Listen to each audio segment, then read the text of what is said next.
Hello guys! Hello Fire Sign! Hello Leo, Aries, Sagittarius! Welcome dito sa aking channel, Kapalaran 888. Welcome! Alamin natin kung anong messages, vibration, gabay, energy para sa inyo lahat. Fire Sign, Leo, Aries, Sagittarius. I hope na makuha mo ang energy para sa mga naghihintay ng messages ngayong weekend na to. Happy Chinese New Year, Kong Hei Fat Choy sa inyong lahat. So, eto na. Kung ano yung messages. Wow! Victory and success. Okay. Fire Sign, Leo, Aries, Sagittarius. Sinasabi ng Barasio dito na posibleng itong weekend na to or yung Chinese New Year sa inyo is magdadala to ng mga reconciliation, renewal of relationship, renewal of partnership, renewal, kung ano man to. It's either renewal ng kontrata, renewal ng pinirmahan mong dokumento, renewal ng kasal nyo, parang ganun, or may mga relationship dito na posibleng masettle. Parang sinasabi ng baraha, may mga relationship dito na posibleng maayos, magkabalikan. May mga partnership or kung ano man to na posibleng babalik sa'yo. May gustong bumalik sa'yo or ikaw yung gustong makipagbalikan. And number 39, 9, 10, 11, 12, 3. So, may celebration. So, siguro sobrang masaya ka sa weekend na to kasi may magandang balita ka na matatanggap na feeling mo victorious ka, feeling mo nasa iyo na yung lahat, or feeling mo dininig na ng universe kung ano man ito na minamanifest mo sa buhay. Okay.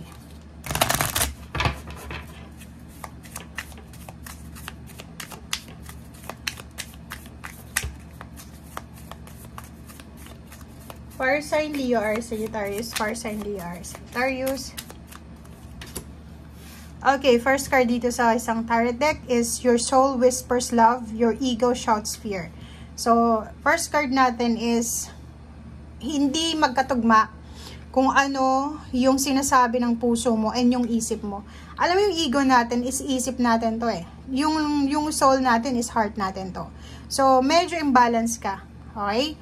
So, nakikita natin dito na siguro maraming mga misunderstanding, maraming mga hindi pagkakunawaan na involved ka. So, dahil sa ego mo, siguro ito yung nagdadala sa'yo ng pride, ng takot. Parang marami kang sinasacrifice sa buhay, Fire Sign, Leo, Aries, Sagittarius, dahil sa ego mo. So, yun ang kailangan mo daw na balansehin ngayon kasi hindi balanse siya. Okay, Fire Sign, reverse. Okay, so reverse na, surround yourself with your soul tribe. So, nakikita ko sa'yo dito ngayon, Fire Sign, Leo, Aries, Sagittarius, na hindi ka nasa tamang direksyon, hindi ka nasa tamang tao.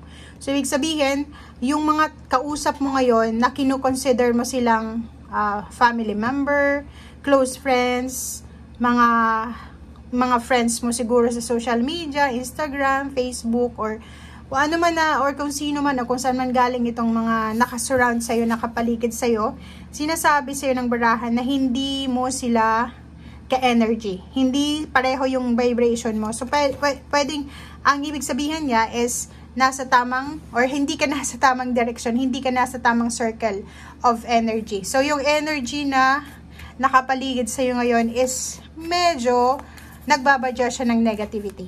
Okay? So, walang stability, walang security, walang balance. Kung sino man itong mga palagi mong kausap sa ngayon, or kung sino man itong hinihingan mo palagi ng sama ng loob, hinihingan. Tama ba yun? Basta, ay posibleng hindi siya yung tamang individual para i-share mo sa kanya. Oh, reverse na naman. So, diba, turn lemons into lessons. So, parang nakikita ko sa'yo dito na punong-puno ka ng grudges, punong-puno ka ng sama ng loob. So, parang sinasabi mo dito na hindi ka willing na, parang, alam mo yon, na gawin kung ano yung tama. Parang nakikita ko sa'yo dito, kasi pride to eh. Diba? Pag ma-pride yung tao, wala eh. Parang sinasabi mo siguro, mas matanda ako, mas matalino ako, mas mayaman ako, mas ganito ako. So, parang nakikita ko sa'yo dito na mas pinapakinggan mo yung pride mo or mas pinapakinggan mo yung mga negative na tao sa paligid mo kaysa sa sinasabi ng puso mo. Reverse pa rin. Oh, 'di ba? So reverse na, align your intention with your action. So yon, ang sinasabi sa'yo dito, first sign, na kailangan mo daw na i-align yung intention mo sa action mo. So parang ganon, siguro yung kilos mo ay hindi resonated sa sinasabi mo. Parang ganon. So for example, may mga sinasabi ka na mga words or mga bagay-bagay na hindi naman yon yung sinasabi ng puso mo. So parang imbalance talaga siya. Kailangan mong hanapin yung balance kasi mahirap yun eh. Mahirap na everyday, ganun yung ginagawa natin. Okay? So, i-screenshot mo siya kasi pwedeng makatulong yan sa'yo. Okay? Ang pwede mo lang ditong maramdaman is 5 of Cups. Manghihinayang ka eh. Kasi kung makikita mo dito, kailangan mong tanungin yung sarili mo. Fire sign Leo, Aries, Sagittarius. Saan ba? Ano ba yung makukuha ko sa sobrang pride? Ano ba yung makakamit ko? Magtatagumpay ba ako? Or pupurihin ba ako ng Panginoon? Ibe-bless ba ako ng Panginoon sa pagiging ganito ko? Parang gano'n. So, kailangan mo ng realization sa weekend na to.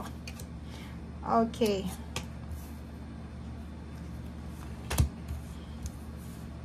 Okay, so nakikita ko sir dito, may mga iba sa inyo dito na fire sign Leo, Aries, Sagittarius, especially kung naghihintay ka ng trabaho, naghihintay ka ng kung ano man to, it's either business or relationship, sinasabi ng baraha sa'yo dito, or naghihintay ka ng pagkakataon, ng chance siguro. Etong baraha mong ito is, nandun ka sa 33, nasa tamang direksyon, 'di ba?